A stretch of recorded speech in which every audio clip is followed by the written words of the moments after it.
Hi, I'm Rhiannon from Barbecue Spit Rotisseries, and today I'm going to show you how to cold smoke cheese using an easy cold smoker tray inside an S&S kettle.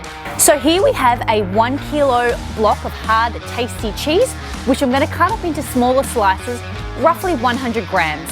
So then that way the smoke will fully penetrate. Now that our cheese has been sliced, next we're going to put hickory pellets into our easy cold smoker tray.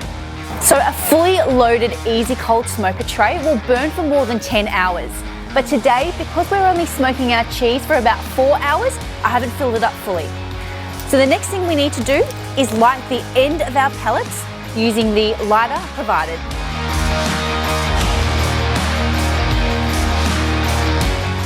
So once your pellets have been ignited, simply blow out the flame, and then that will allow the pellets to slow burn and smoulder. So our cheese is ready. We've lit our easy cold smoker tray. The only thing left to do is to pop it in the S&S kettle.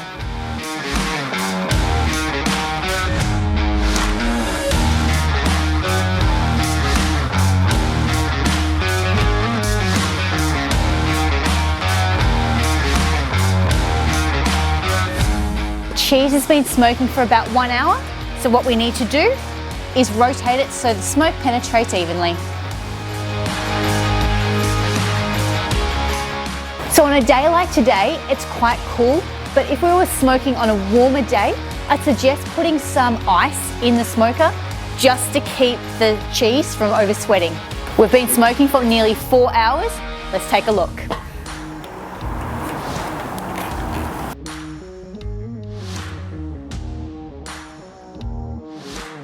Now, as you can see, there is a small amount of sweat on top of the cheese.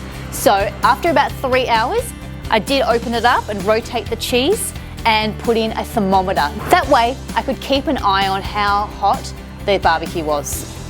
I did actually put some ice under the cheese there just to help keep the temperature nice and cool.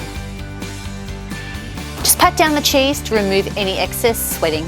So our cheese is done and we're going to remove it from the kettle, but we also need to stop the easy smoker from smouldering. So I'm just going to use a spoon and separate the burning pellets from the unlit pellets. And what we'll find is that section there will continue to smoulder and the rest will stay unlit.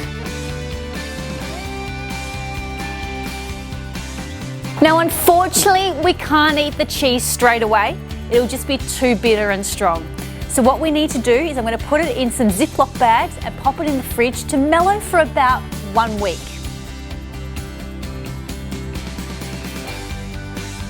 Okay, so we're back. This has been the longest week of my life, looking at this beautifully smoked cheese every time I open the fridge. But we'll see how it tastes. Get a little slice. I've been waiting for this for so long. Smells good. That's delicious. I don't think I can ever go back to normal cheese again.